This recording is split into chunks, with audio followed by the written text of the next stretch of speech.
ನಿಮ್ಮೆಲ್ಲಾ ರೊಕ್ಕದ ಸಮಸ್ಯೆನು ಈ ಶಿವರಾತ್ರಿಗೆ ಬಗೆಹರಿತದ.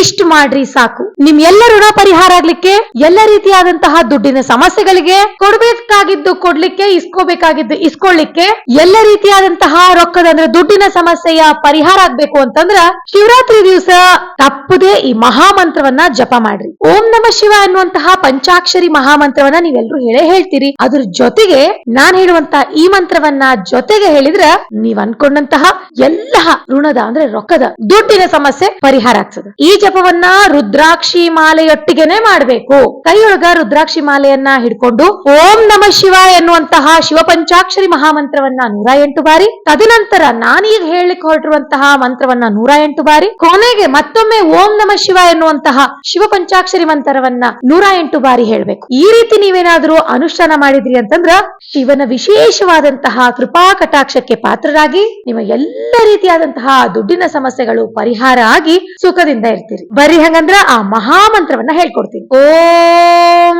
ಶ್ರೀಂ ಶ್ರೀಂ ಲಕ್ಷ್ಮೀ ಪ್ರದಾಯ ಹ್ರೀಂ ಋಣಮೋಚನೆ ಶ್ರೀಂ ಸರ್ವಸಿದ್ಧಿ ದೇಹಿ ದೇಹಿ ಶಿವಾಯ ಶ್ರೀಂ ಶ್ರೀಂ ನಮಃ. ಈ ಮಂತ್ರವನ್ನ ಶಿವ ಪಂಚಾಕ್ಷರಿ ಮಂತ್ರದೊಟ್ಟಿಗೆ ಹೇಳಿ ನಿಮ್ಮ ಸಮಸ್ಯೆಗಳಿಗೆ ಪರಿಹಾರ ಕಂಡ್ಕೊಳ್ರಿ. ನಮಸ್ಕಾರ, ವಂದನೆಗಳು. ಶ್ರೀ ಶಿವಾಯ ನಮಸ್ತುಭ್ಯಂ.